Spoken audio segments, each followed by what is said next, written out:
I'm Tina Vo, and welcome to our nail art tutorial. So today we are going to learn about this design right here, and everything that I use is available at www.tinovo.shop. Now let's get ready for the lesson. For this design today, I am gonna show you how to do this. This is a dragon eyes, and we're playing with texture gel, which is very important because this is a carving gel, and also it can adhere chrome. This is a texture gel that we'll be using. Then I'm gonna walk you through this background. These are the aura background. It is black and pastel yellow blend together in the background. Then I will walk you through a chrome design. Two of these fingers are using the same technique, so I'm gonna demonstrate one of them. Then I'm gonna walk you through this finger to introduce for you shadow gel, which can apply chrome. So we're gonna start out with these fingers. I'm having this nail right here, and my first thing first is I'm gonna draw the eyes out. So I'm using one stroke liner for that.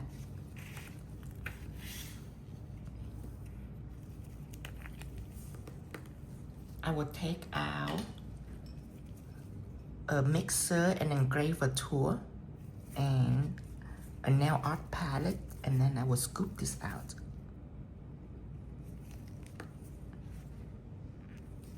Just like this.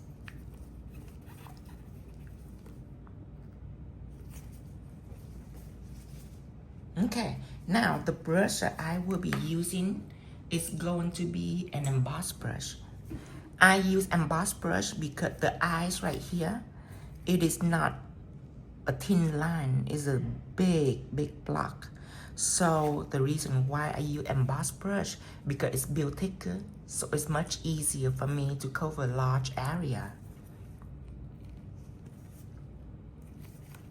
Okay, so first, I am gonna clean the brush first to make sure that all the hair bristles are falling apart and it's falling out, because right now it's in shape, which is good because it keeps it nice and neat. But when you paint, you want all the hair bristles to fan out like that. So I'm using a cleanser. This is my brush conditioning cleanser, which is an oil-based formula.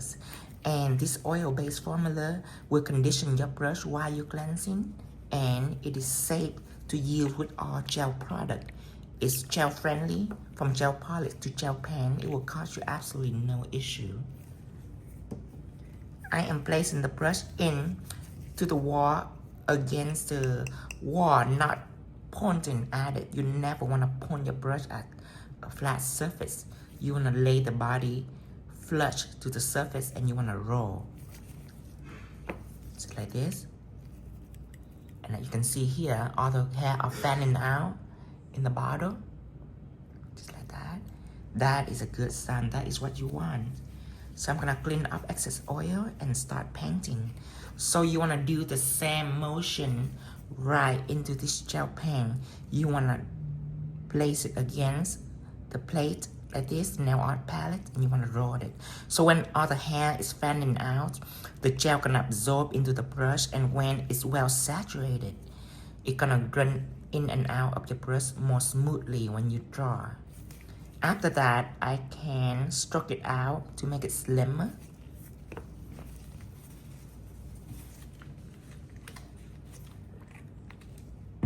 I'm gonna clean this just a little bit so it's nicer. Alright, for the dragon eyes, first I am gonna draw, I call this a leaf pattern. So start from the middle, right here.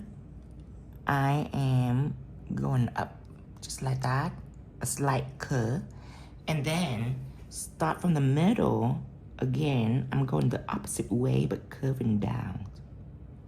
So this is a sway.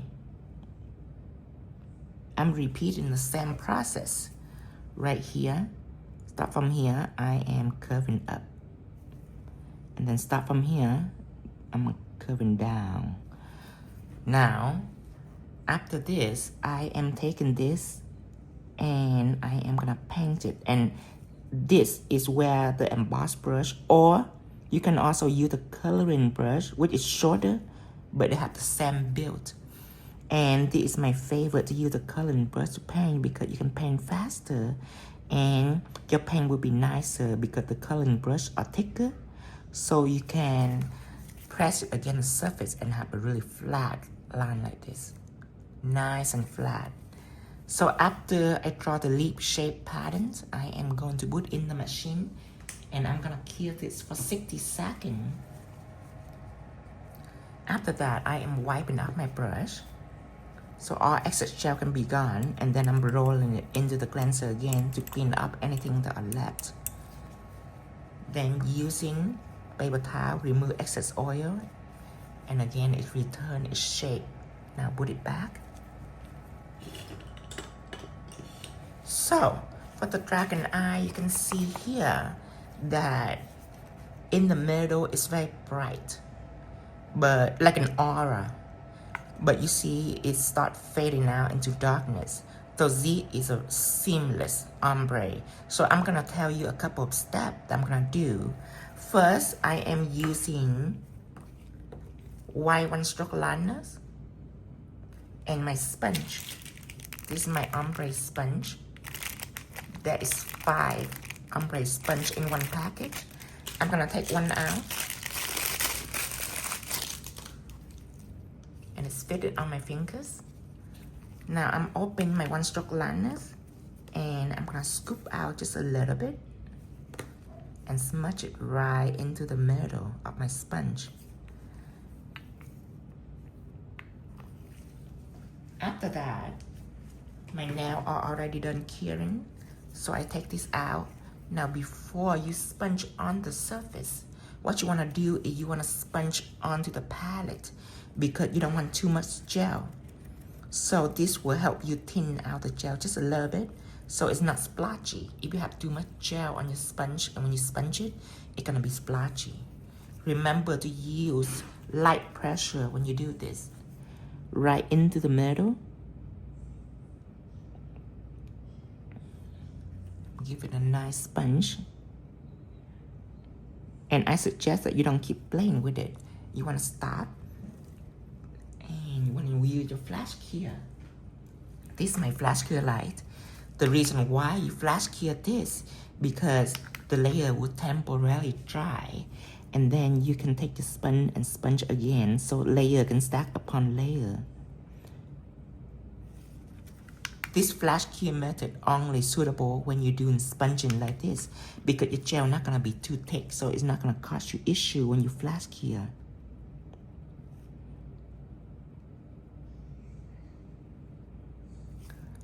Like that. Just a nice one. It don't have to be perfect. That will help you create a highlight right in the middle. Now, what I'm gonna do next is I'm gonna take a cat eyes and I'm gonna cover this whole area with cat eye and magnify this. So the reason why I use cat eye, beside the amazing, awesome cat eye effect, it also make my ombre or my aura ombre more seamless. So I'm going to go ahead and cure this for 60 seconds. Then I'm gonna take out my cat eye. For today, I'm using my Moonlight cat eye for my Dream Gel collection, or you can purchase it separately from www.tinovo.shop.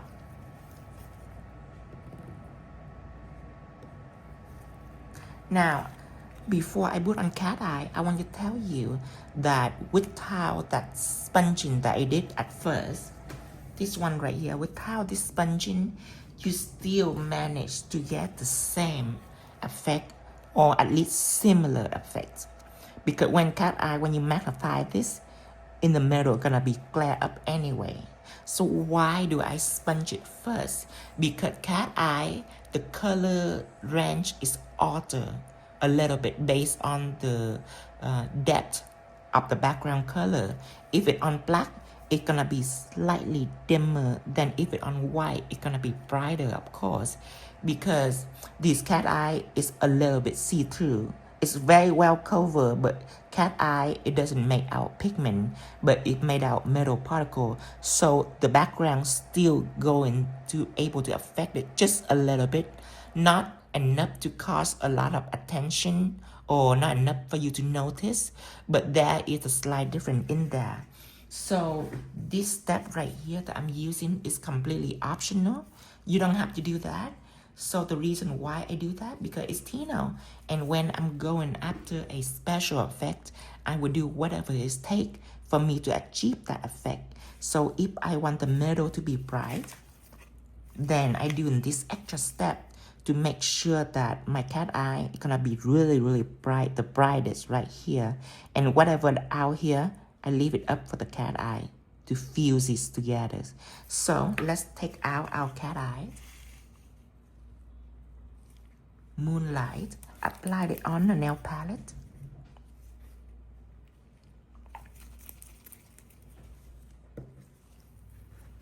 Now, what brush am I going to use? You can use the embossed brush again, or you can use a coloring brush, but you don't want to use a liner brush because again, we don't work with line this time, we work with large area, and the whole circle gonna be much faster for you to fill in with the coloring brush.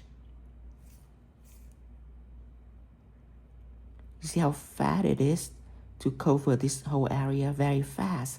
If you use a liner brush, it's gonna be thicker because liner brushes are not strong enough to press the gels, and it's too thin that it's gonna take you longer to fill. So after I fill this cat eye, I am gonna use my magnet. I'll take out my magnet. So when you work with cat eyes, when you magnetize it, and if you don't see a lot of things happening, it's not because your magnet is not strong enough, because all magnets make the same. But it's because the cat eye doesn't have enough metal particle in there.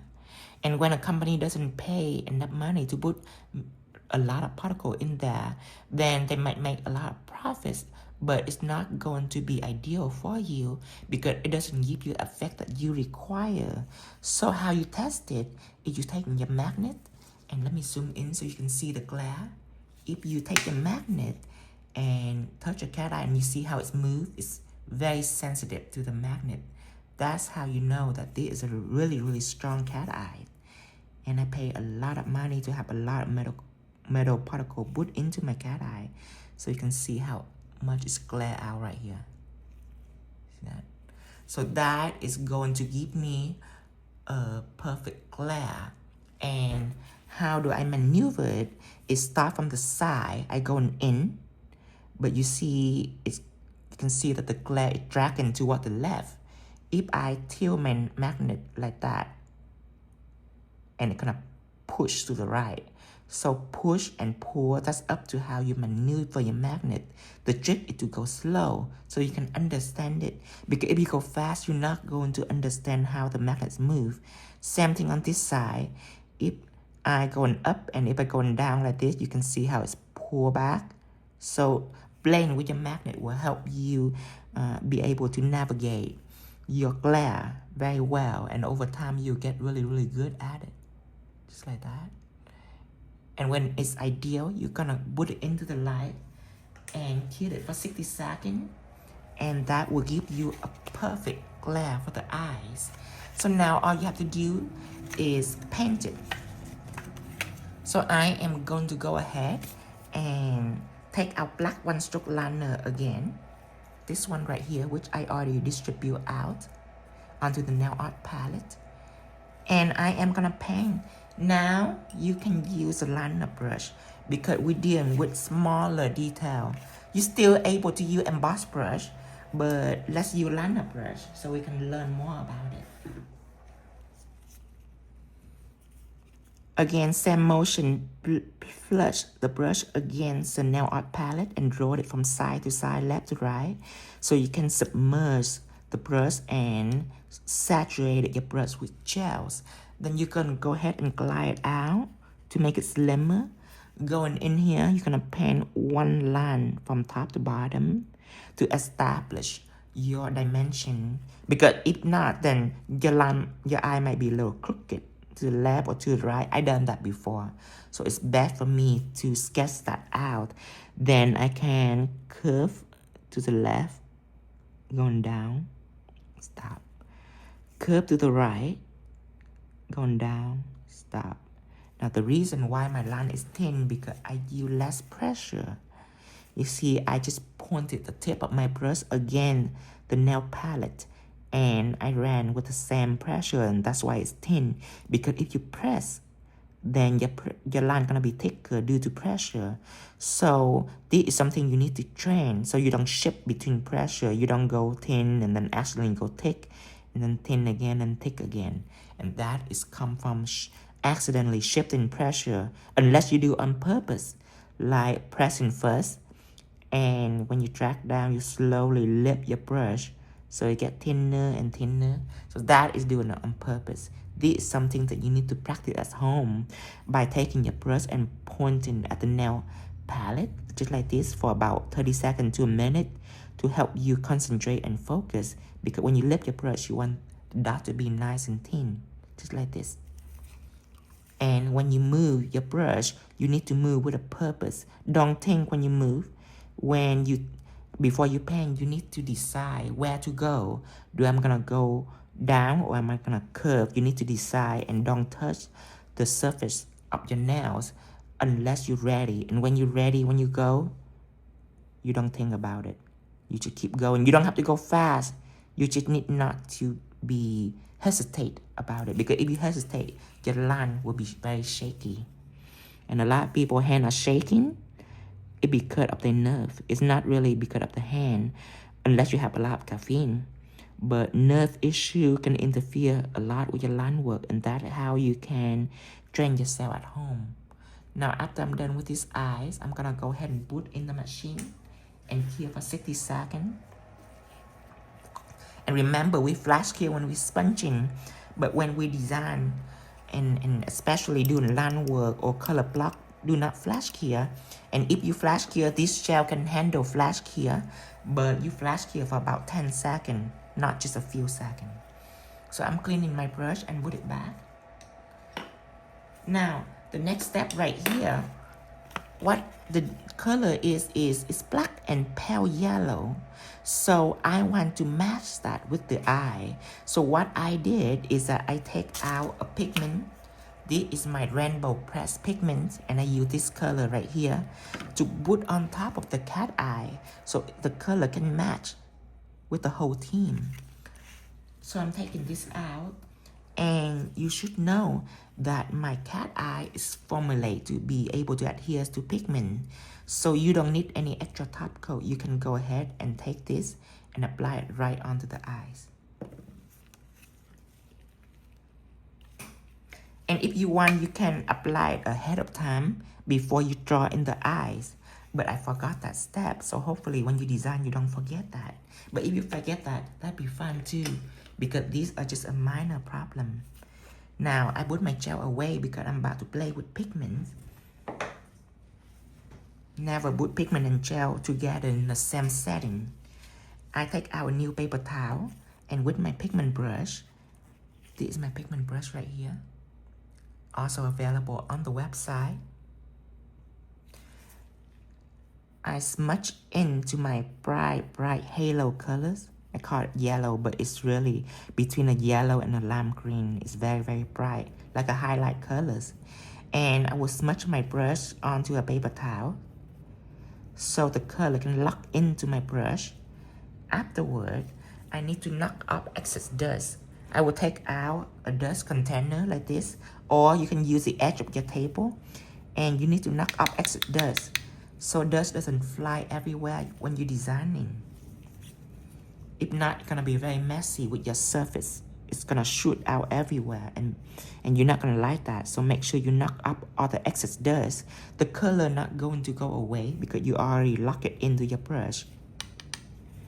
And you're gonna apply on your eyes.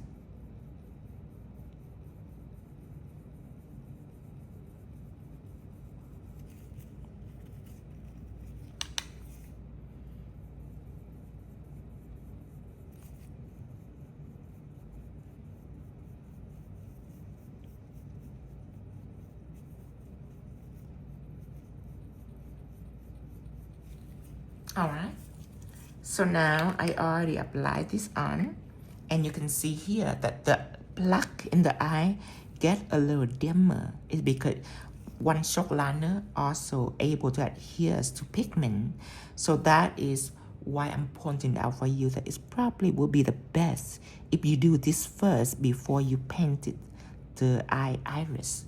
So this is a problem that you can also avoid by planning strategically step by step. And all the step matters.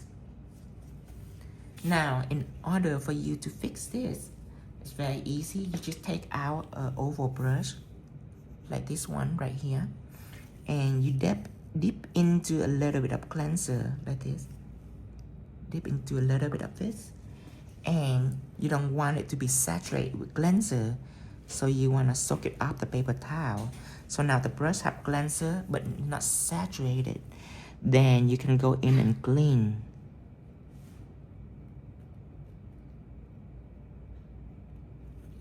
And of course, the cleanser is oil based, and this oil friendly with gel, so it will cause you absolutely no issue. Sometimes if we use acetone or alcohol, especially acetone, it might wrinkle up the gel, so you don't want that. Now, after we're done, then we can also worry about the next step.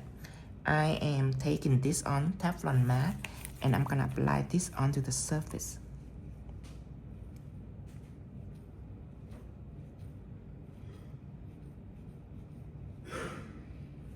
And cure this for 60 seconds. Then I will explain for you why I'm doing this. The reason why I use Teflon mat, because Teflon mat's special ability is able to isolate chrome. So when you apply it on, it is non-sticky to chrome powder. I write it right here so you don't forget. And what I'm doing next is I'm gonna apply a special texture gel here, carve out the pattern and then chrome it.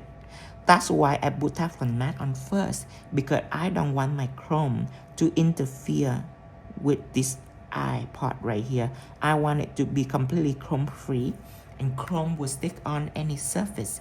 It will stick on to no wipe surface. It will stick onto top coat. It will stick onto gel polish. Now, gel polish doesn't make for chrome, so when it stick on, it will be glittery instead of mirrory like this. But it's still gonna stick on because chrome doesn't spare any surface except for Teflon mat.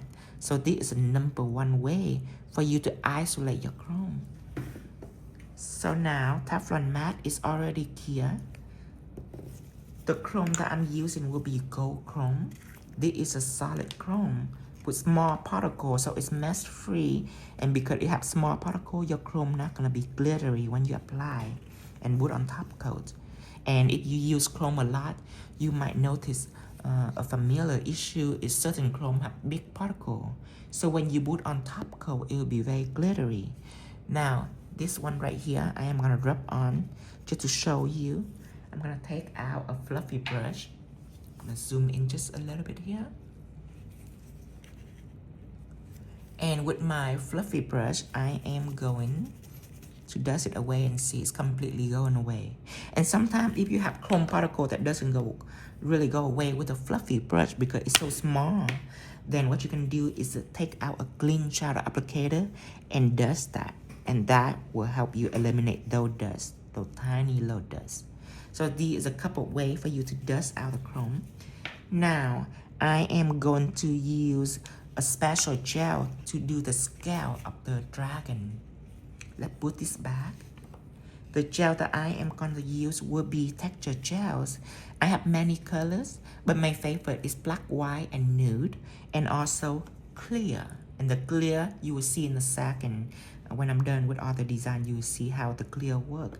But for now, I'm using color texture gel because I want to be able to see my pattern when I design. And this texture gel, its special ability is non-cell level. So when you carve through it, your line doesn't blend together. And I will show you. Let's take this out.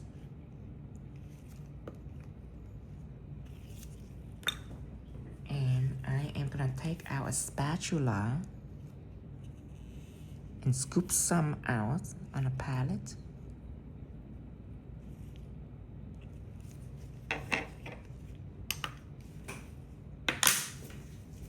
clean this. Then I am going to use an oval brush. This is a brush that I will be using. You can use any brush as long as it's nice and flat. You can use a square brush or an oval brush, but don't use anything that are round and pointy. Now, before I paint, I want to make sure that I take out a liner. It's a 10mm liner, and I want to frame the eye around it so it's keep the border nice and clean. A nice and defined line right here. And you want to cure that. You don't have to full cure. You can partially cure it for about 10 seconds before you keep on going. Okay, and go ahead and just cure it for about 10 seconds.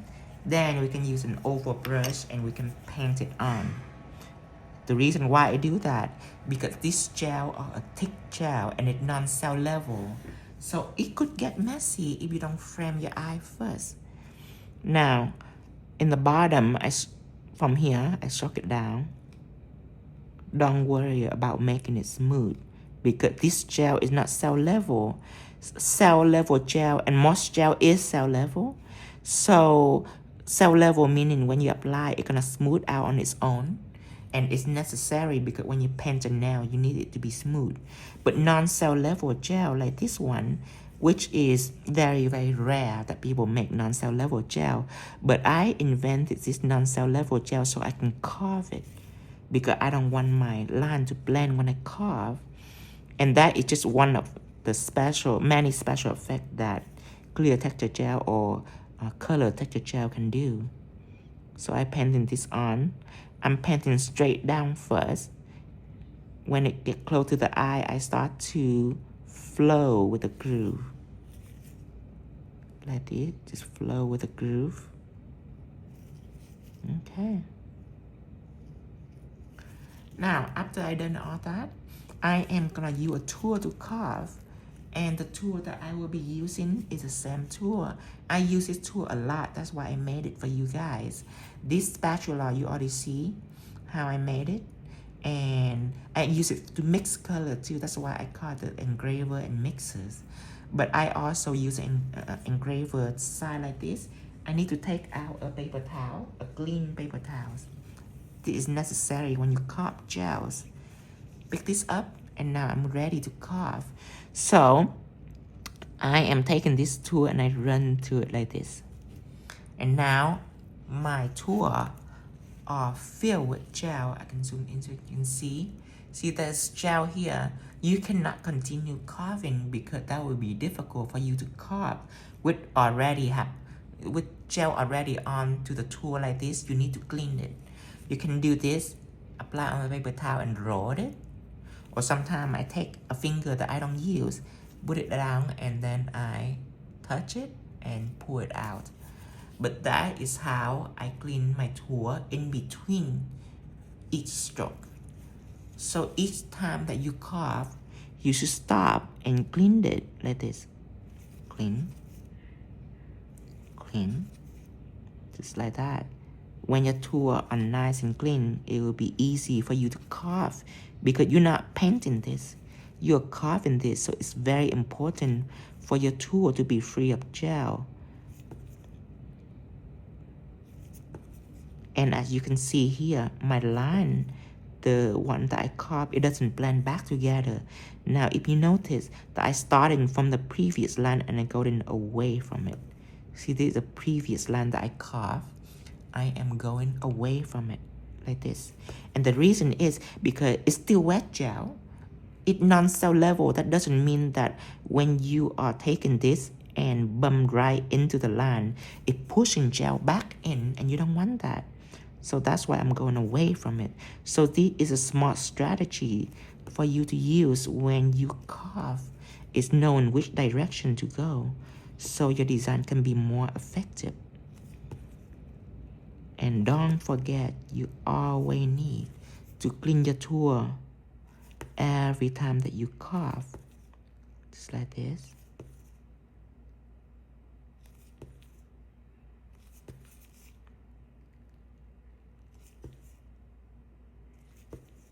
See how easy it is? Because when people see the design, they thought that, oh, it's a bunch of work and it's very detailed. It's very difficult to draw.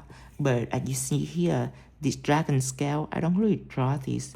I just carve this. And these little circles right here are so easy for you to carve. People can accomplish the design at any level. The important thing is you have to use proper product. Sometimes when people watch and if they don't pay attention to what product I'm using, they might grab something random like a gel polish or like a gel pen that they use, and they try to do that, and it will not allow them to do that because it will blend right back. So what they have to do is they have to apply it very thin, like paper thin. But when you apply it thin, you wouldn't have the desired scale texture like this. It'll be very flat and unattractive. So these gel are built for you to work on stuff like this. And it's not the only thing that it does. Besides engraving, is what I'm doing right here is to engrave. It also can do emboss very well. Emboss is the opposite of engrave. It's not carving, but simply painting lines that are thicker than flat line work. So it can be low raised on the surface like 3D lines. You can do that too.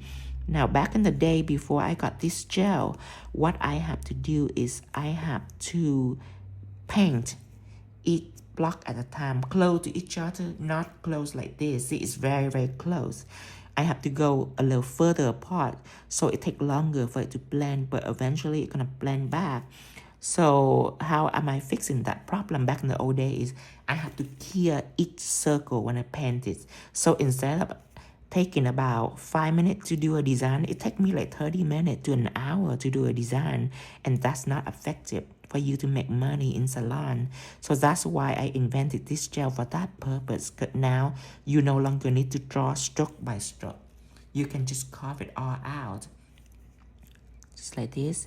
And another thing is, back in the day, if I'm lucky enough to be able to accomplish a design like this, I have to top coat each individual square, because if I top coat everything, then everything will be flat and it just look like a bunch of lines that I draw out. It wouldn't look textury.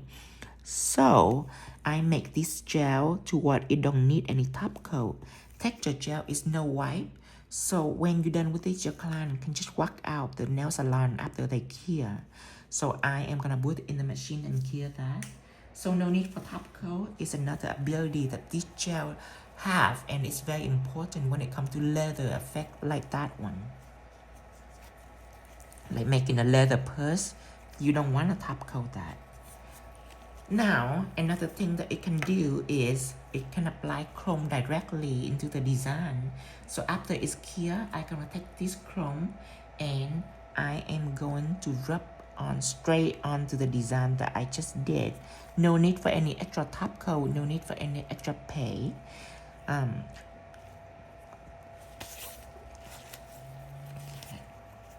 Base, sorry, I say pay. No need for extra base. Okay, so I'm gonna take the shadow applicator and rub on my chrome. I'm gonna take this out. Now I want to recap for you that when I chrome this on, of course I have to top coat it when I chrome it, because the chrome not gonna be protected if I don't top coat the chrome. But what going to happen when I put this on is the chrome will stick on this and this brilliantly, shiny like mirror. But it's not going to stick onto the eyes, because the eye I already prepared with Teflon mat. So it's going to avoid the eye, because before I do this design, I apply Teflon mat on the entire nail. So I want you to watch. I'm taking this and I'm rubbing it on. See how beautiful this has become? Just like that, rub it on. And you can go through this entire nail without any fear. People that doesn't have Teflon mat will be very fearful that the chrome will stick on everything here, and then they have to clean it up. And if you ever clean up chrome, you will know that it's not very effective. Chrome are very difficult to clean up, and it's gonna ruin your brush because you have to use acetone to clean it up, and that's gonna just not good for your brush. It's gonna dry it out very fast. So this is an effective way of chrome isolation, is to apply Teflon matte. So now you can go through it without any fear. And it's already clean, but I'm gonna take the fluffy and dust on it again to further clean it. And when I dust through it, I go on a circular motion, because circular motion cover all angle. If you just go up and down like that, that is just one angle, one direction. And if you go just side to side like that, still that's just one direction. And if you notice that the scale here is have all kind of groove, and chrome dust, it kind of stuck on in here. And if you not take care of the dusting well, the chrome dust gonna flow up to the surface, and that gonna be very glittery for you, and you don't want that. So you wanna really eliminate all the chrome dust. So I'm gonna dust it in circular motion like this, just to further eliminate all my dust. And if you want, you can take a clean shadow applicator and you can rub on it again in circular motion. And this clean shadow applicator gonna grab onto all the extra chrome dust that you have. You don't have to rub hard. You can just gently rub it, and it will take all the dust away. Now, I'm gonna dust a little bit, and then top coat everything. So the top coat that I'm using is sanded top coat. Sanded top coat is a non-scratch top coat. Back in the day when I work on my client nails, whenever they come back, they nail are always a little bit dull, or there's scratches on it, and I don't like that because that makes the nail look old. So I make sanded toward is scratch proof, so when your client come back, the nail can be nice and shiny.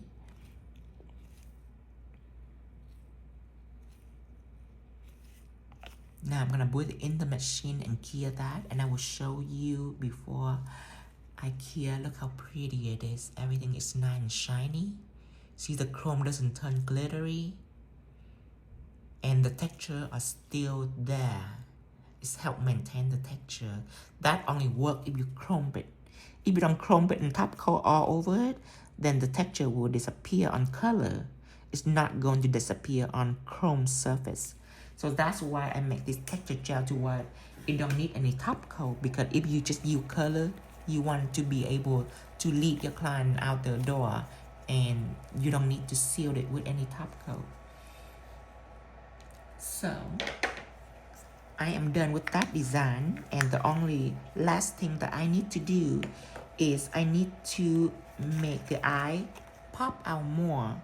Now I have several gels, and clear texture gel is a type of gel that I do emboss, but not for something like this, because clear texture gel are non-cell level, and for an eye like this, you need to use a cell level gel because you need the eye to be smooth and flumptuous.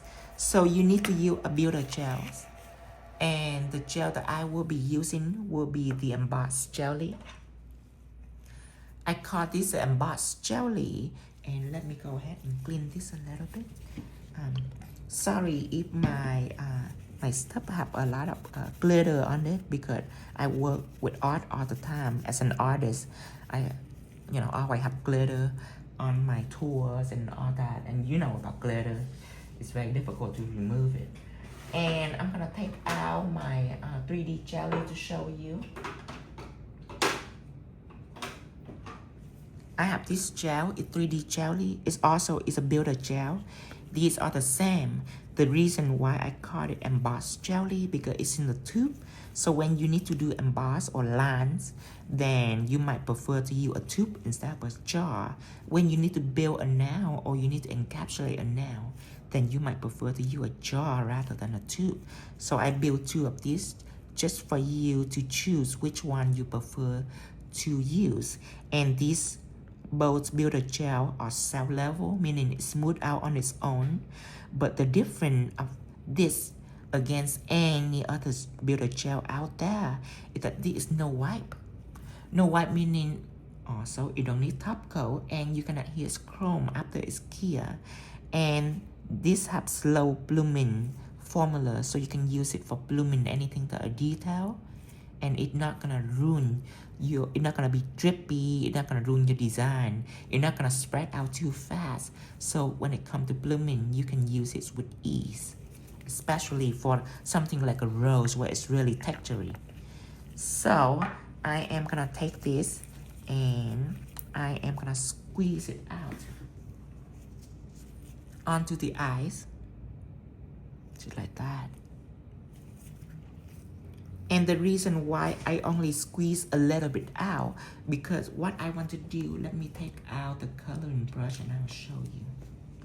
I'm using the coloring brush. I'm gonna clean this.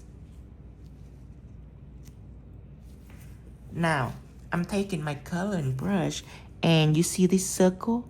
I only want to emboss this circle. So I swept the gel out near the edge and I make sure that it's neatly cover the edge. So we are messing with a fine detail around the perimeter right here. See, I need this to go out right at the edge and it need to be accurate. So that's why I don't use a lot of gels, because let me take out a palette so I can show you. Because if you have a lot of gel, let's imagine there is a circle right here. If you squeeze out a whole bunch of gels, it's gonna be very difficult for you to like trying to glide it around the edge. Most likely you're gonna miss a certain step. So when it comes to building, I divide this into 2 steps. First is a thin layer, so I cover the perimeter, and then next I'm just squeeze out the big drop. And what happened is when I squeeze this out, and before you do that, you should do this.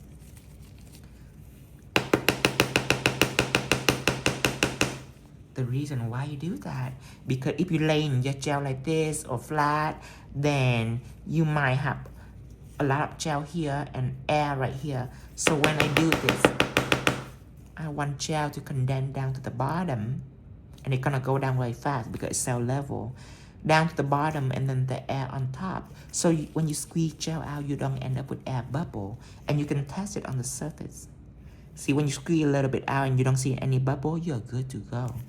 Now, I am gonna squeeze right into the middle, and what happened is the slip layer right here where I already applied ahead of time is still wet because I haven't cured that, and that's gonna help this big bead glide out and cover the whole perimeter without me needing to work on it.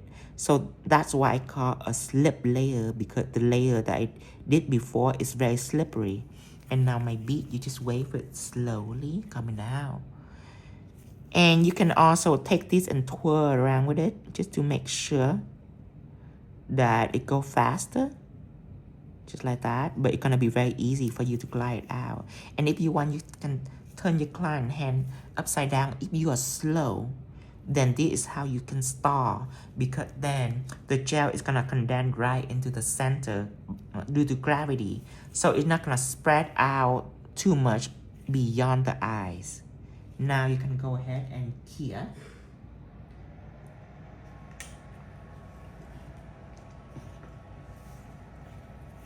Then we are done with this design because this gel doesn't need any top coat. So you are good to go. And remember that embossed in 3D jelly, you can chrome this also. Let's put that back. Now the next lesson that I want to show you, that is the aura design. Aura design is the background, not the chrome detail, but the background is a nice ombre and not just the tip, but it starts from the middle and it's blend all the way out. With that, I using the same method I use with the eye. I'm using the sponge and white 1-stroke liner. It's like a dapping gel and gonna help you ombre it out. I'm gonna take our new nails. Look how pretty too. Now I am gonna start with all black. So when it comes to black, I'm using jet black. Now jet black is for professional only. If you're a beginner and you wish to use jet black, you have to make sure that you use it with caution, because jet black are very pigmented. It's the blackest black in the market. It's very pigmented. With one stroke, it can cover everything. You don't need more than one stroke. See that? So if you apply too thick, it might cause curing issue, because then the light will only cure on the top and it couldn't penetrate down to the bottom because of the thickness. So you might have a little wrinkle if you apply too thick. Now apply thin like this. That will make it cure correctly. So make sure that you be careful.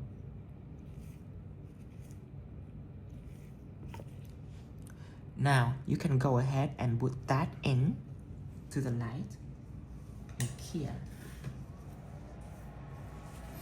If you are a beginner and you don't sponge very well, then before you cure that gel, you can pour in some clear acrylic to make the surface of the nail like sandpaper. It will help grab onto the gel much better. But make sure that when you pour acrylic on, you tilt the nail at 45-degree angle, pour the acrylic on and tap the nail so everything come up.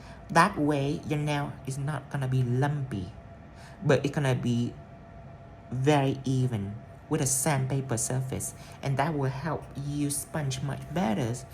But for this, I'm using one stroke liner, and one stroke liner have very good opacity. So for this, I'm going to skip that step. Now with one stroke liner again, I'm taking out my old palette, and this is one stroke liner here. I'm gonna tap it on, and I'm gonna start here and dabbing right into the middle of the gels, just like this. Now remember, you want to go with light pressure, because if you have splotchiness when you do this, splotchy means it's really bumpy. That means that either you apply too much pressure and go very rough and aggressive on it, or you have too much gel on the surface. And it's common sense, because if you mess with sponge before, like when you are washing dishes, if you smack with your sponge and you splash it around, you can see how aggressive it is, especially when you are washing, mopping your floor. If you have a lot of water in your mop and you splash it around, it's gonna be very messy. Versus if you squeeze your mop out and just have a little bit of water, then when you mop, it's gonna be easier. It's the same concept. And what you want to do is when you sponge it, you want to make sure to use these flash cure to flash cure this, because if you don't flash cure it, then you just been messing with wet gel around and it's not going to go anywhere. So that's why I flash cure first, to make sure that the surface that I apply is going to be temporarily dry, so layer can stack upon layer, and that's going to be more effective for you. I'm going to mess with it a little more. Take a little more gel. Again, going back in here and sponge it out. The middle gonna be brighter and brighter as you go, because gel gonna be stacking upon layer upon layer. Now when you go out here, it's gonna be dimmer and dimmer. See that? I'm gonna cure that part right here. So after I'm pressing on another layer, the center can be very bright. So you're slowly going out. Just like that. See, you don't need to pour acrylic onto this. If you use one stroke liner gonna help make it more perfect because of the consistency of the one stroke liners. Of course, if you use gel polish, and you can, for sponging you can use gel polish, but gel polish I do recommend you pour clear acrylic onto the foundation and then cure the foundation so it can be nice and rough for it to absorb your gel polish. Take a little more one stroke liner and press it out.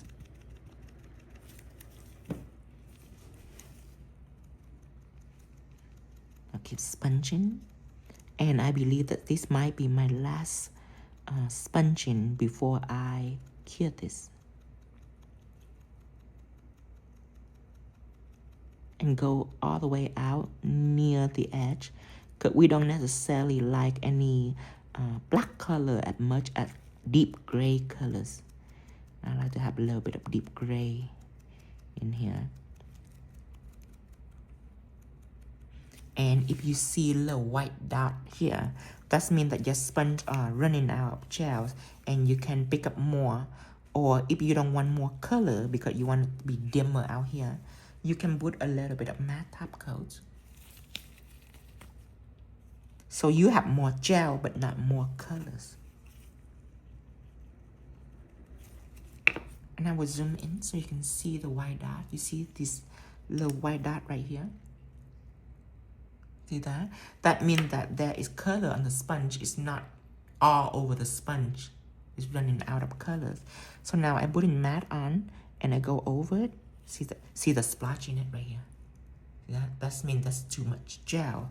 So again, taking a surface and you can tap it on the surface so it can be thinner. So when you go in, you don't have that splotchiness.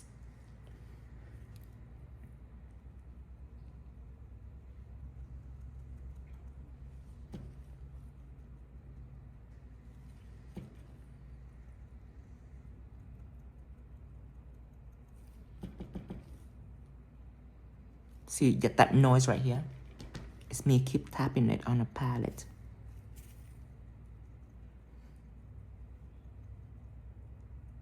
And I do believe that I'm gonna do it one more time. Up sponging before I full cure this. And remember, when it comes to flash cure, it's only effective. Number one, if you work with sheer color, because sheer color, it can cure all the way through. Rather than a solid color, it will cause your gel to be wrinkled. The reason why these gel are not wrinkled, because first I'm sponging. So sponging is layer are very thin. So it's not gonna cause you any issue at all when you sponge. That's number one. Number two is when you are sponging, if you sponging on a sugar surface, the sugar surface is going to grab onto your gel. So your gel, again, not going to cause any issue because it's going to be very little amount of gel that are floating on the surface. So when it comes to flash cure, be careful what kind of gel you use and when you use it.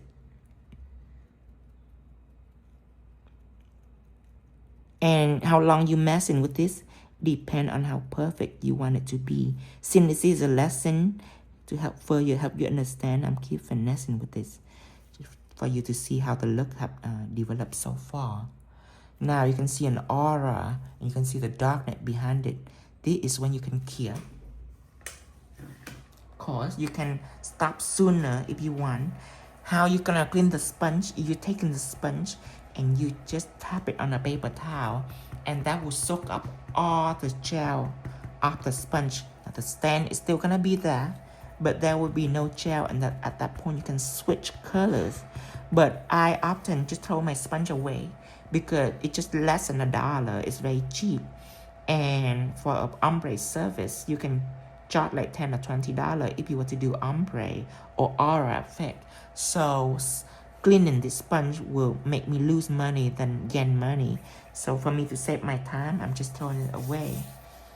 This is when we're gonna use pigment to enhance the nails look, the background. So I am gonna take this out. This is done. Now I am going to apply matte top coat. This is an ingredient that I use to adhere pigment. Now I'm gonna apply it on a full nail, but I'm not going to full cure it, which is 60 seconds, because after you full cure it, it's already done curing. So it's not gonna stick well to pigment. The pigment is still gonna stick on it, but it's gonna be very light. And the matte is no white when it's cured. So what I'm gonna do is cure this for just 5 to 10 seconds. So it's partially cured. That's why it's more sensitive to pigment. It's gonna absorb pigment much better. And you cannot do it with just any matte, because if there is some matte that you use and when you flash cured it for about, let's say 3 to 5 seconds and it's still wet, well, you cannot dust pigment on a wet surface. It's gonna make your gel very muddy and cakey. But this matte are great toward it matte very fast. Within about 3 seconds, you will see it's matte immediately. Let's put it in and see. 1, 2, 3. See how well it's matte? Very fast, and you can touch the surface immediately. So this gel are built specifically for pigments. And of course, I have other products that can apply pigment, like pigment base, or like what you already see, texture gels. They all can apply. Oh no, sorry, not texture gel. That is for chrome, not for pigment, sorry. Like one stroke liners can apply pigment also. One is a gel polish, one is a gel pen. They both compatible with pigment. They doesn't make your surface cakey and muddy when it comes to pigments, but they all have colors. And if you already have color in the background, you don't want to cover that up. That's when you matte it because matte is clear. 3 seconds is not enough though. Let's go ahead and cure for about 2 more seconds. 2, 1. Okay, now after 5 seconds, I'm confident to put pigment on. If your lamp are weaker, then you can go ahead and cure just a little bit longer. Let's put the matte in on the sides. Now I'm gonna take out this nail palette right here. This is my primary pressed pigment. Pressed pigment is not loose dust, so it can be more convenient and faster for you. But all the step is the same. When it's applied pigment, you need to take out a brush like this. A paper towel like this. And a brush like this one. And you dip in to the black pigment. And of course, I like to do this. You don't have to, but I like to just rock it from side to side for me to lock the color into my brush hair. See, I lock the color all in. You can do both sides if you want.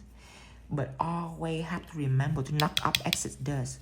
You can cover your hand on top like this, so dust doesn't fly on your client, doesn't fly on you, but always knock it up. So it removes loose dust. Now, people always ask, why do you take pigment out and then have to knock it off? And the answer is, it's not going to knock up all the pigment. The color that already locked into your brush is locking into your brush. But the loose dust need to go away to make sure that your design are more effective and your pigment gonna be smoother. Now I am going to dust all around the nails.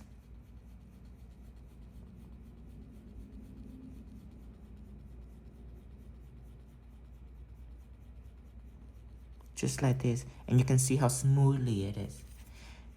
And you have to remember all the steps, because if you forget one step, it's going to be a mess for you when you apply.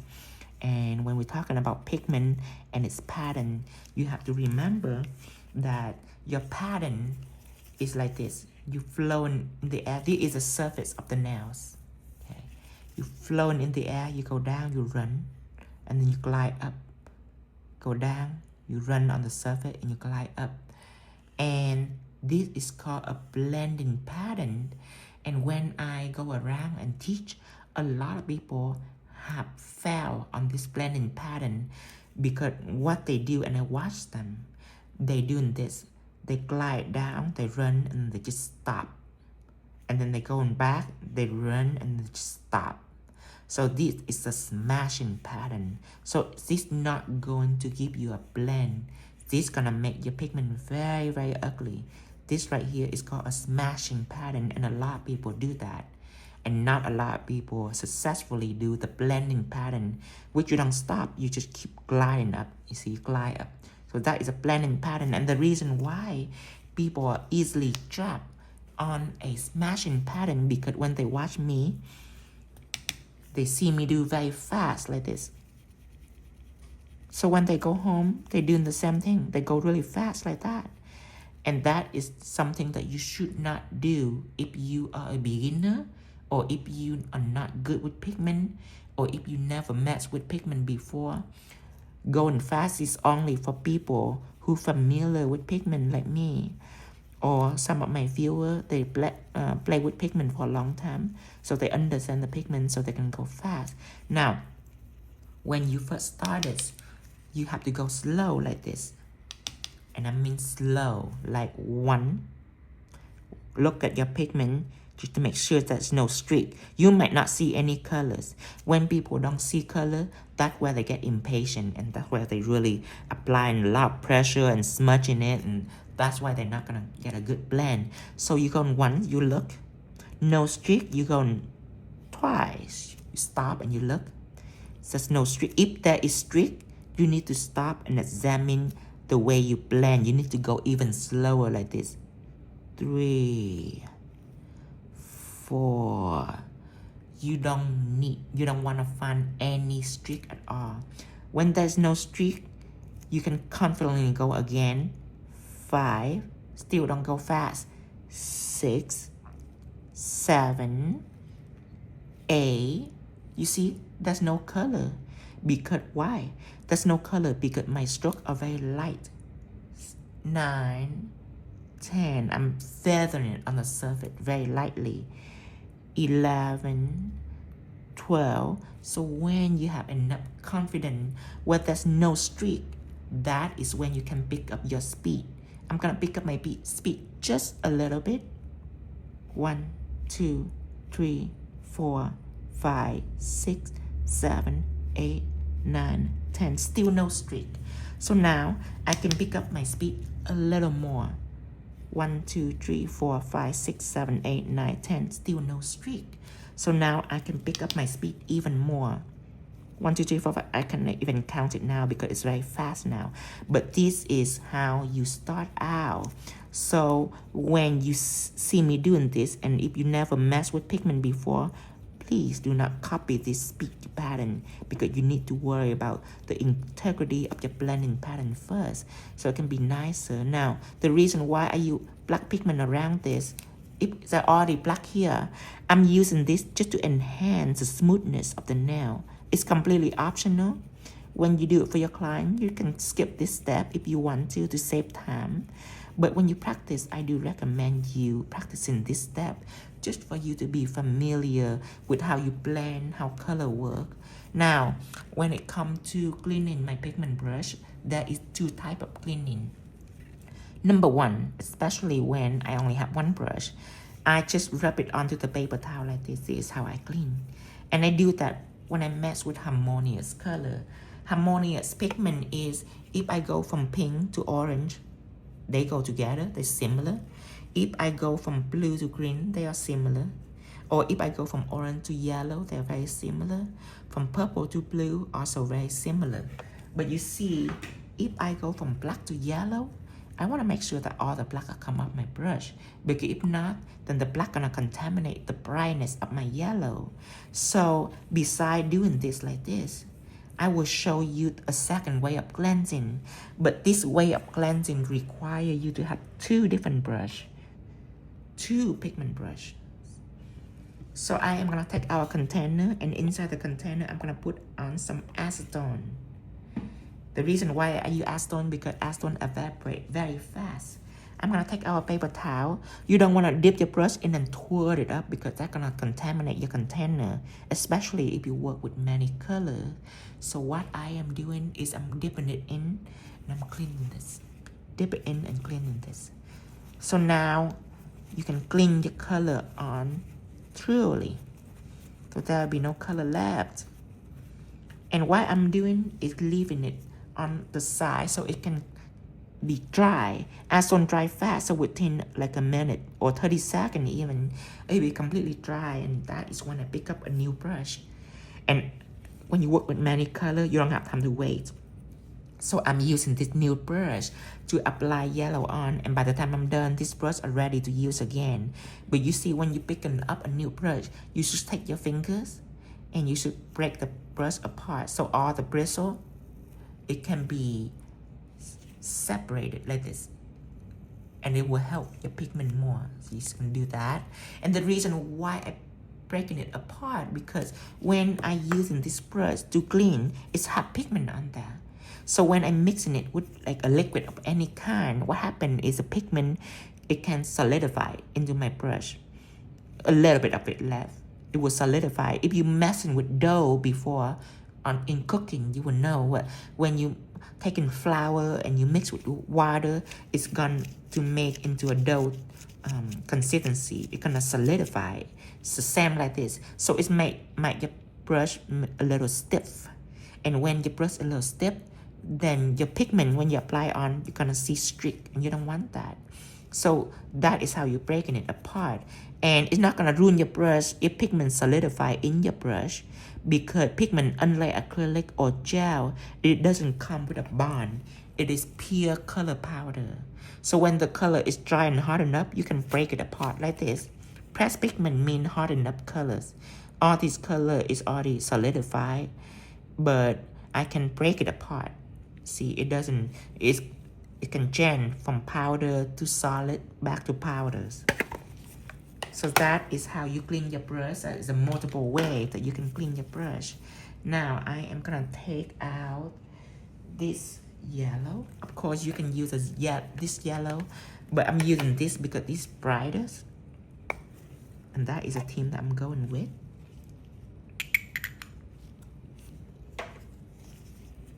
And don't forget to knock up your dust. I'm not gonna put it in the screen, but you can hear from the sound that I knock up dust before I put this on. If not, you're gonna have a bunch of loose powder on. And you probably wanna start out in the center first, so you don't drag in the black pigment onto the center. All this little detail, the more you remember, the more effective your design gonna be. If you forget a little detail, you might fail in certain design. And when you fail, you just watch this video again. And it's important if when you watch this video, you do it along. So just in case you bump in any issue, you can pause and rewind, and you have to pay attention to every single word that I say. And I know that it's a lot of explanation. I know it's a lot of words that I use, but it's important for you to not miss out on anything. Even a minute step, it can change everything entirely. And I have spent a lot of years develop this step and formula just so it can be easier for you to design. Now after this, I am going to go ahead and start with my chroming process. So I'm dusting this, and remember that your mat are only cure for 5 seconds. So it's important that you put this back into the machine so your matte top coat underneath can complete its curing cycle. 60-second cure for this mat and put this pigment away. Now the next step is chroming. Now this finger and this finger are very similar step, same background. They both have chrome design on there. So I am gonna go through this pattern right here for you. Now this is the scale pattern. I am using a gel paint to paint the pattern first and then chrome it. The gel paint that I will be using will be metal effect gels. And sometimes I have a question that say, Tino, do you mix in clear top coat with gel polish, with black gel polish to make a chrome design?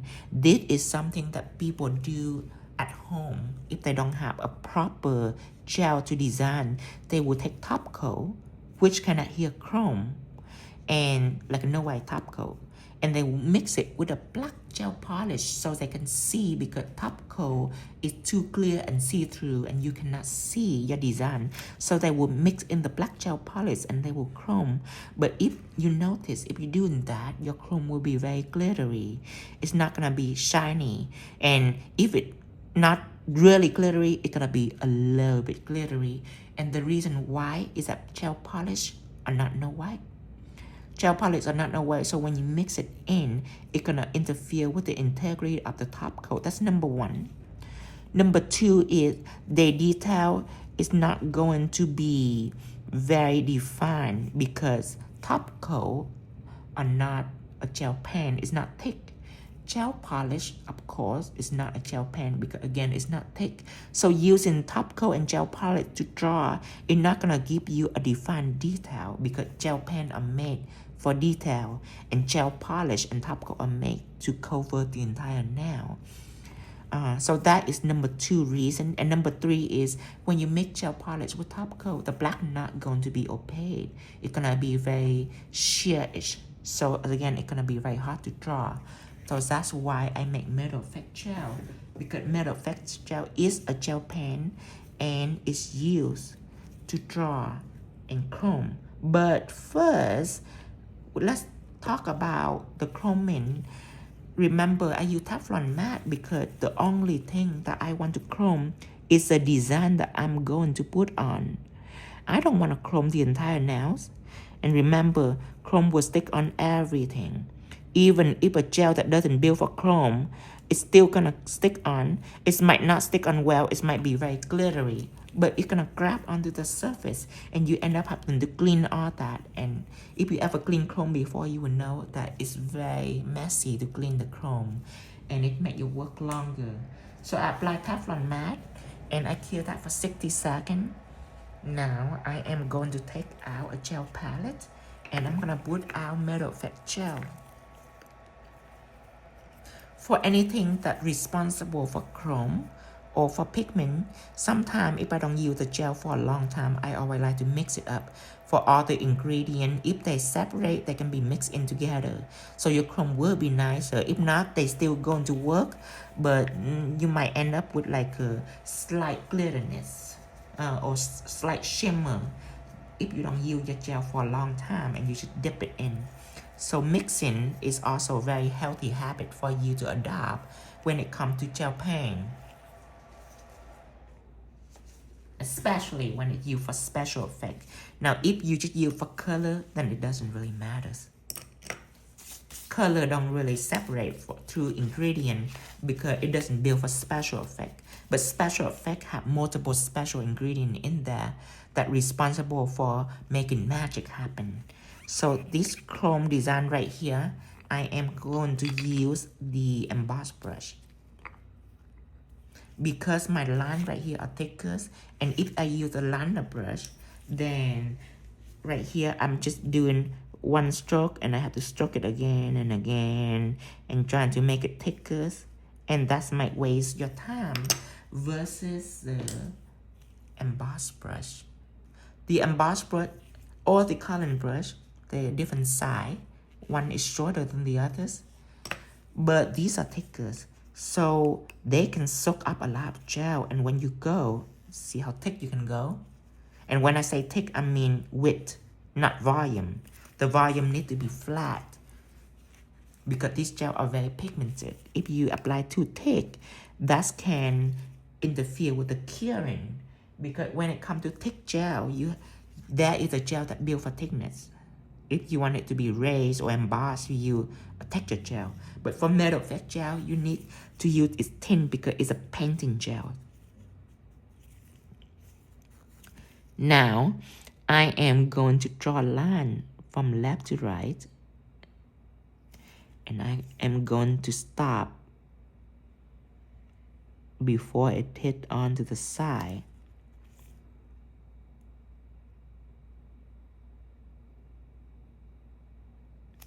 Right here in the middle, going down. And if you have been trouble with stopping at the right alignment, then this is something you can do. I don't do this, but you can do this.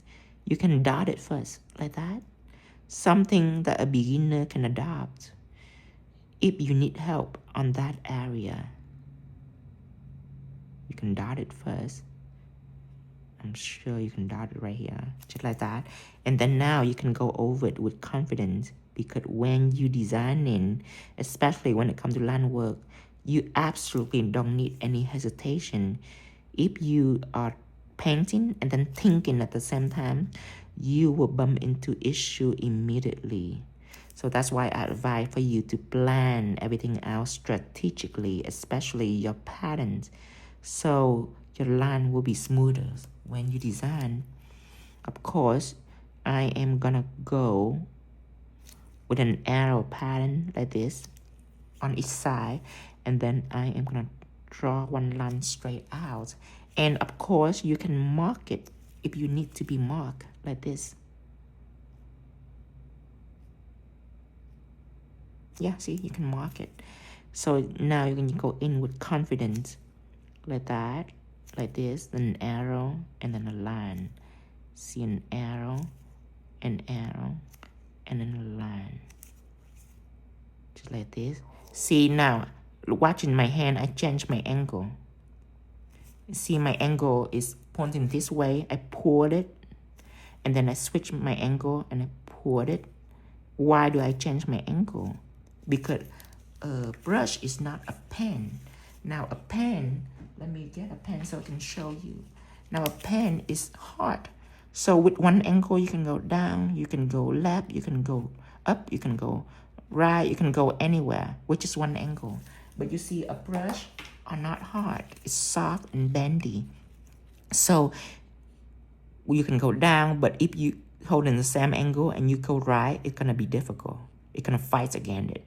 Go left, gonna be difficult, and definitely don't go up like that. That's very bad for brushes. It's gonna ruin your brush. So for you to go right, you have to switch your angle. For brushing, there's only one direction, is pulling. You only pull, that's it.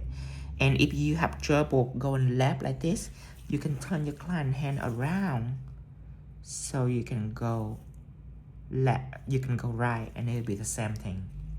Turn your client hand around. If the hand is like this and you are right here, you can tell them to do this, just like that. Now, when it comes to doing client, I don't do like this. What I do is keeping one angle, like what I'm gonna do here. I'm gonna mark it first. If you want, you can mark first. I'm not a beginner, but I do this so beginner can understand the marking rules. Now I can go down and I keep the same angle going down all the way. This is one of the strategy for you to save time when you're in a hurry. Now you can switch angle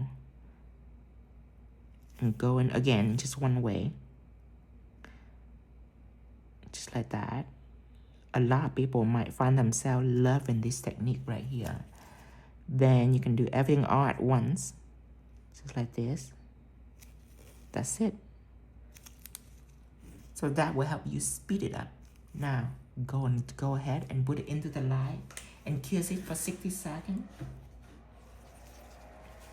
I'm cleaning my brush, clean this, and then blend with the, this acetone. Again, I'm using the brush conditioning cleanser.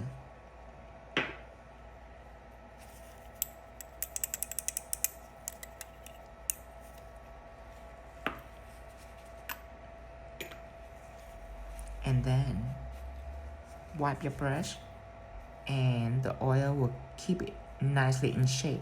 And if you wipe too much oil away, and if your brush has, let me see, if it has some kind of hair going out like this, you just dip in the oil again, just to make sure that it's nicely in shape, and then you just wipe it off. And this conditioning cleanser is gonna condition your brush overnight, and the oil formula is not evaporating, so it's just gonna stay there and keep the brush nicely in shape. So it's gonna make your brush last longer. And I'm very proud of this formula because this formula are gel friendly, so it doesn't tamper with any gel polish or gel pen. So it's wonderful when it comes to brush cleansing. With the brush back, take this out, put the gel away, and let's go ahead and chrome this.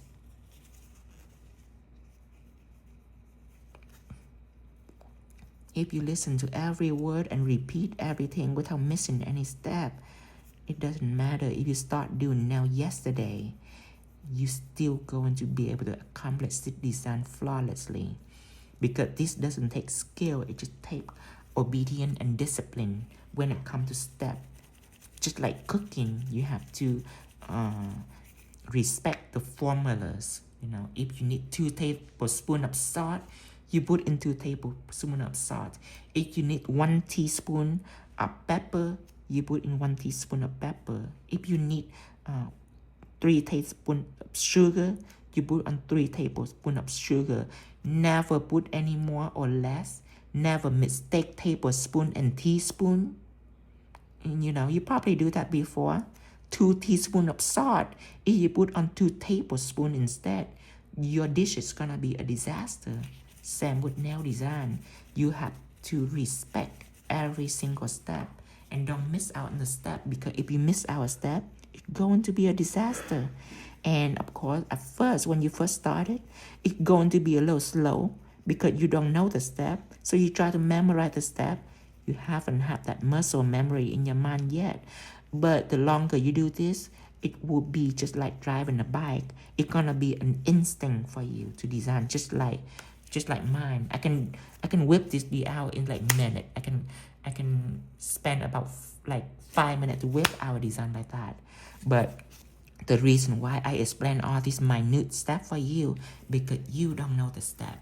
So that will help you understanding the step, and it's very crucial for you to accomplish a design like this, because every detail matters. Now, after this, I am going to top coat everything. I am going to use Shine It again. I love Shine It for its non-scratch ability. Shine It going to be out of stock soon. I want to warn you, but don't panic when you're out of stock. The refill still gonna be there. The refill is a big bottle. It's like $100, and it's like $300 worth. $149, and it's $300 worth. And a bigger refill is for someone who use Shine It very often and very frequent. So they buy in the big bottle so they can get a better deal and they can refill it. But for newcomer, if you don't see Shine It on the website later, please know that it will come back later, very soon. In about we have it making right now, and in about 5 weeks it's gonna come back. But right now we still have it in stock, and that is Shine It. So I top coat everything. So my next thing is emboss jelly again to drag through this. Now, I'm going to explain for you how I'm dragging it through, because let me zoom in. From left to right, it needs to be equal, like this.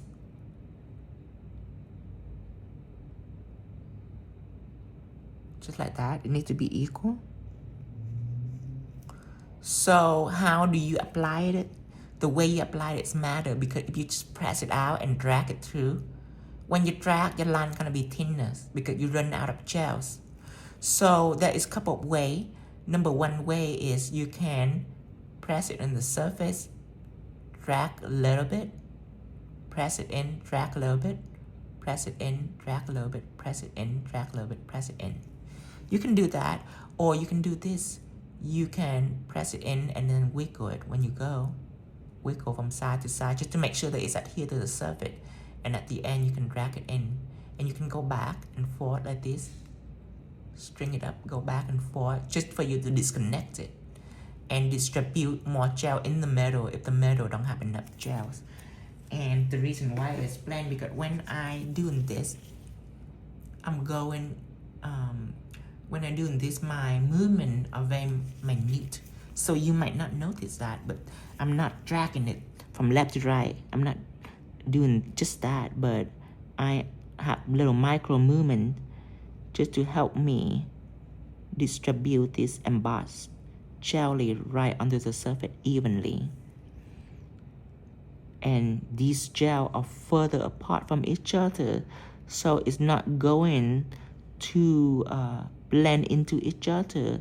And if it spread out too fast, that happens if you put a lot of gel on. If it spread out too fast, then you can flash cure, or you can put it in the machine and cure for about 10 seconds before you continue. That is if your little blob right here is very, very thick and high. But this blob are not too thick. It's thick, but it's not like crazy thick. So as you can see here, it doesn't blend out too much. So I can go all the way down. And remember your pressure up and down, that will help you. So Sometimes I wiggle, sometimes I twirl it around. My pattern is sporadic. It's not in order because I know way too many steps. So sometimes I wiggle, sometimes I press. It just depends. You can also go on the sides if you want. But always keep your eye on the previous gel that you already applied, because if it starts to go very close, you might need to cure to prevent them from blending together.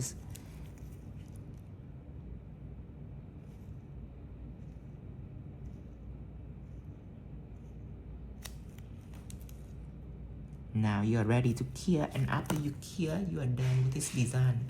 And look how with just a step of emboss like this, it can raise the value of your design. Go ahead and cure this.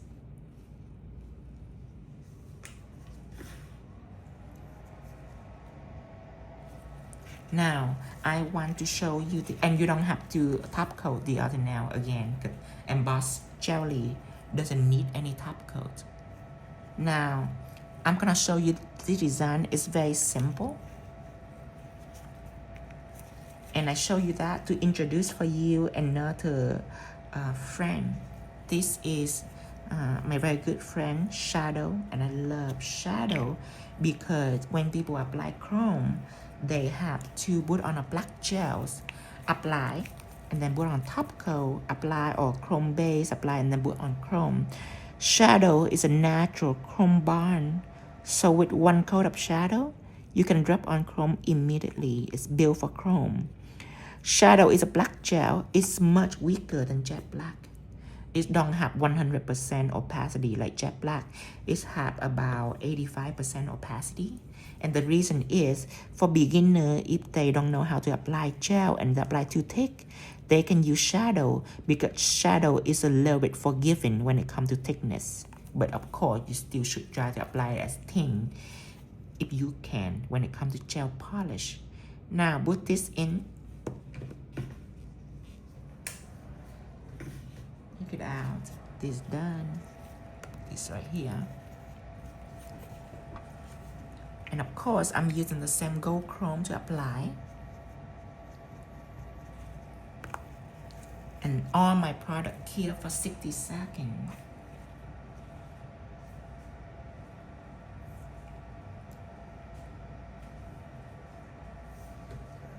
Okay. Waiting for it. 60 seconds before I start my curing. And this line, I'm gonna use a different gel for you, so I can explain the difference between 3D jelly and embossed jelly versus this clear texture gel that I'm about to use. But first, let's go ahead and take our shadow out. It's dry already, and you see how beautiful this chrome is. Rub it on, just like this. Rub it on.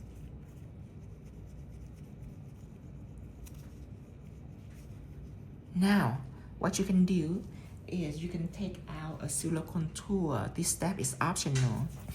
You can take it and you can rub it on in circular motion, and that will further shine up your chrome and make it shinier.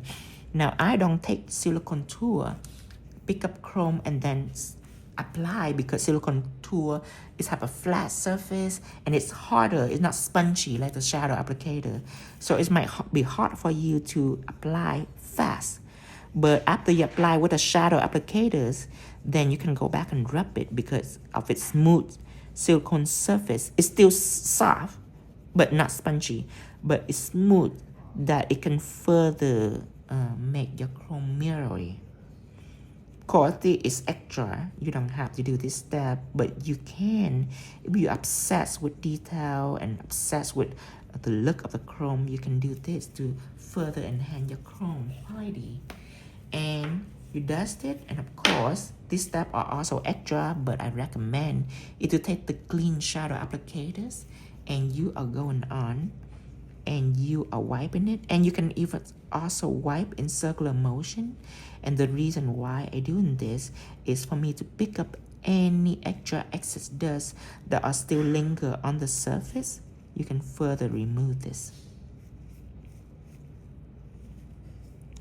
And now, when all dust is gone, see, you can even dust it through. All of this, you can do all of this step if you want. You can pick and choose.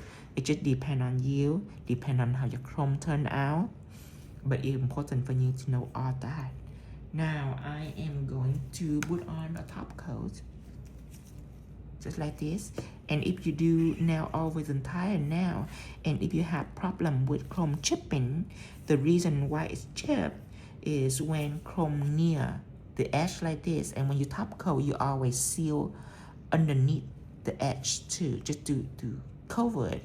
But your client will go home and they will start scratching.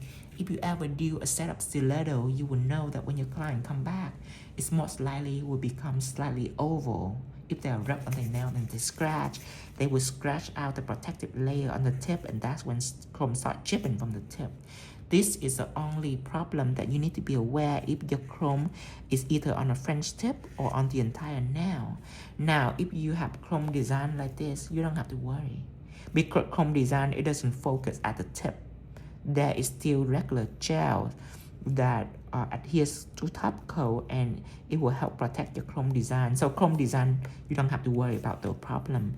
But for solid chrome, some people have customers that are good with chrome. They know how to take care of their chrome and it doesn't chip. But some customers are really bad with chrome. And if that happens, do know that doesn't matter if you apply on 10 different layers of top coat, your chrome still be able to chip, because top coat don't adhere to chrome. It's only lay on chrome and protect your chrome to the edges that you apply. Now, the gel that I can use is sticky, because sticky is not a top coat, it's a base. Now, the reason why I use sticky base is because if you have a natural nail, and when you apply gel polish on your natural nail, it'll chip. When you apply top coat on your natural nail, it'll chip. The only thing that will keep it on is to apply base coat. This is a rule that every nail tech know, even beginner know, that before you apply gel polish and top coat, you have to apply base coat, because base coat made differently with gel polish and top coat. It's bond with your natural nail, which is not considered gel or acrylic material. See, when you use gel or acrylic foundation, you don't need a base coat. But when you apply on a natural nail, which is oily, you need a base coat. So when you apply, when you protect your chrome, you have to treat your chrome like your natural nail. It needs a good base. So which base you're gonna use? Because sticky right here that I'm using, it doesn't bleed my chrome. And later on, I'm gonna have a new product, and it calls Super Base. You can also use that. Super Base, I haven't have it on the website yet, but Super Base is a base coat that can do everything. It's not just a base coat, but it's also a builder gel. You can use it to build on a nail. It's a brush on builder gels. Super Base also is a base for gel X extension. It's a glue to glue the gel X on. It also is a blooming gel. I write it right here so you remember. You can also use to adhere crystal. You can also use it to transfer foil, and it absolutely have no heat and no burning. So this is gonna be a fabulous for builder fan. And I don't have it on the website yet, but I will have it on the website soon. But any of those, you can apply on it before you apply on top coat. So right now, since sticky is on the website, you can use sticky to enhance the longevity of your chrome. And know that some base can bleed your chrome. So be very careful which base you use, and that's why I choose sticky, because I test sticky before and it doesn't bleed my chrome, and that is what I can use. Don't forget to go on the edge and go around the edge just to protect it. And then now you can cure. And then after you cure, you can top coat it. right on top of sticky. And remember, all my products are cure for 60 seconds. Then apply sanded on.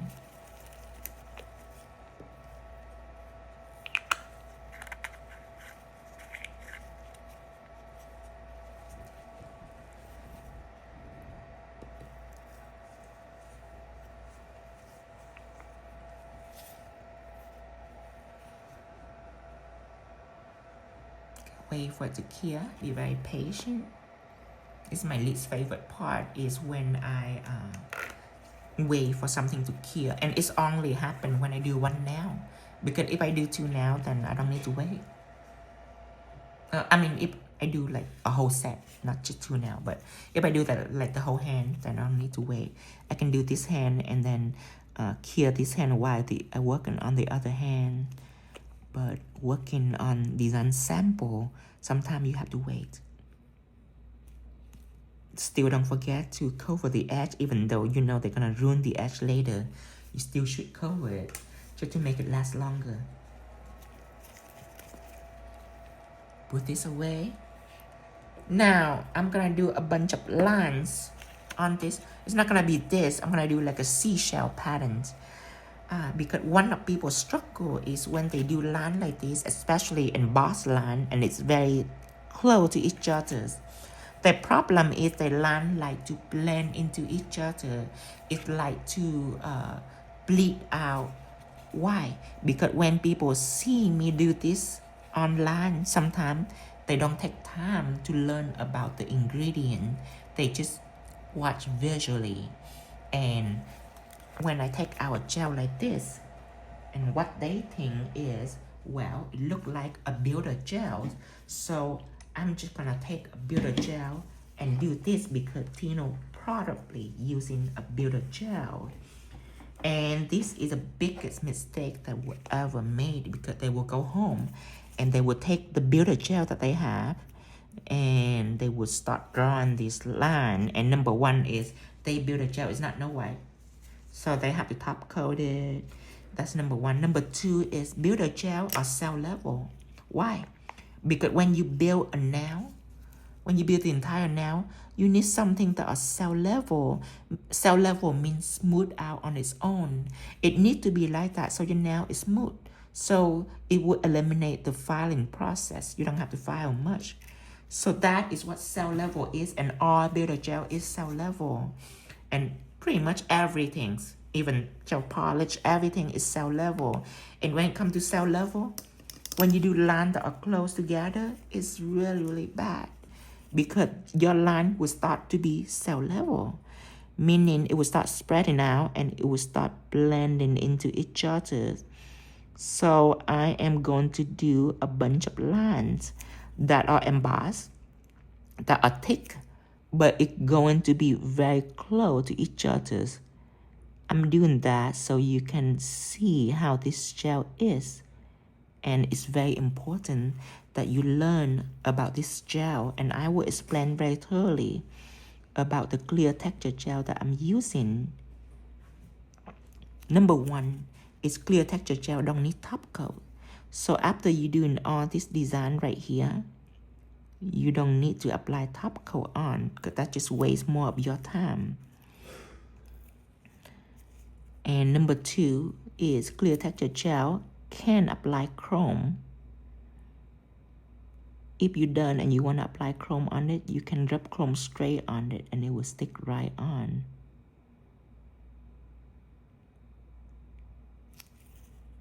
Just like this.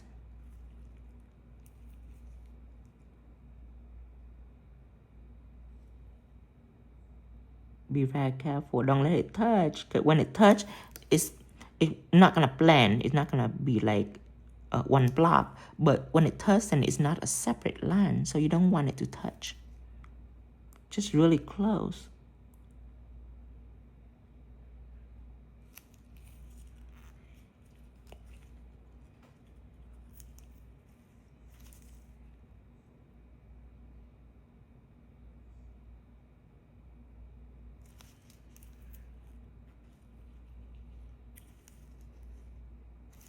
You zoom in.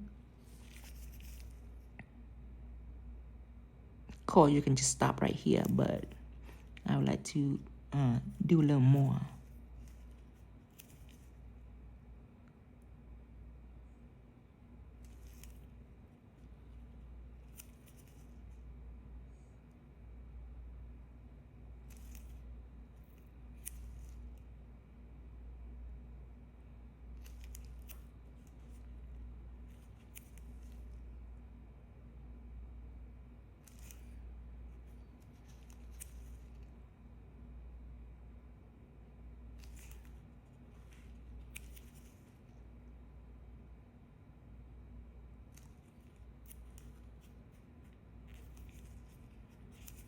Again, see this sometimes when people bump into a problem when they're using builder gels, the solution is that when they draw in one line, they have to stop, flash here, then continue drawing another line, stop, flash here, and then draw another line and stop and flash here. And that it just wastes so much of their time, and that's very inconvenient. So that is why I make this gel, because you can work all the way through and the line will stay completely still. You can even turn the nail upside down and you can shake it vigorously. And then after you're done, your client can move around, because you know your client, they're not gonna stay still. They can be very distracted. So you can move around like that. And when you're done, your line will remain completely intact. It will stay exactly where it is, waiting for you to get done, and then you can cure everything all at once.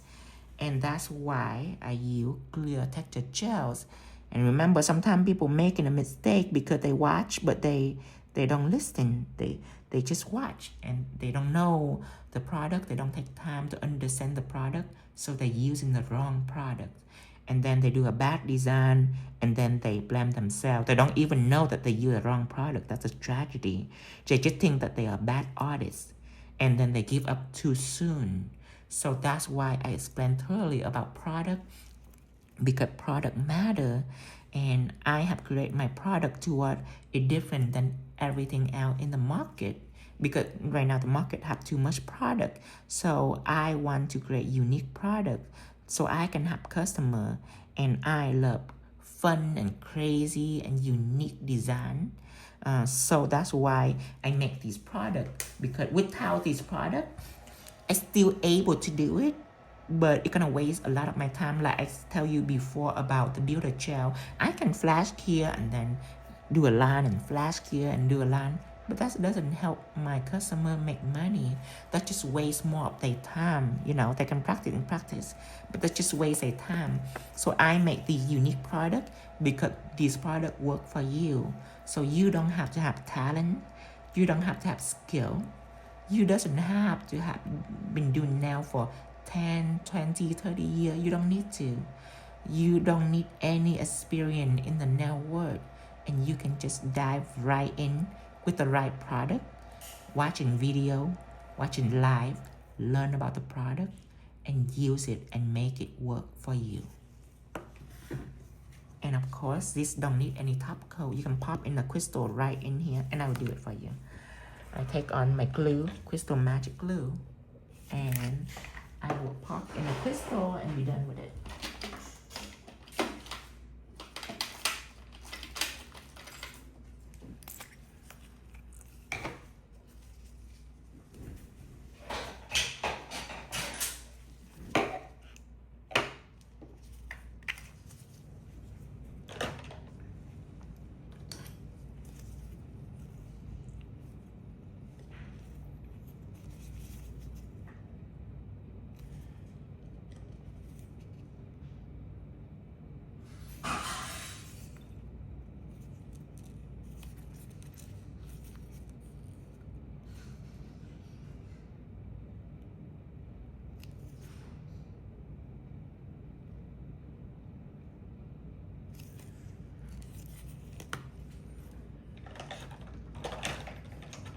And then I'm going to use some glue activator to make it dry right away.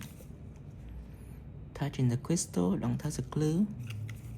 Just touch it once, then it will dry for you. And this is a design today that we use. And I hope that you enjoy this lesson. It's a long lesson, but it's packed with all the details that you need. And don't forget to subscribe us at YouTube, Tino Vo, and all our products today are available at www.tinovo.shop. And until next time, bye-bye.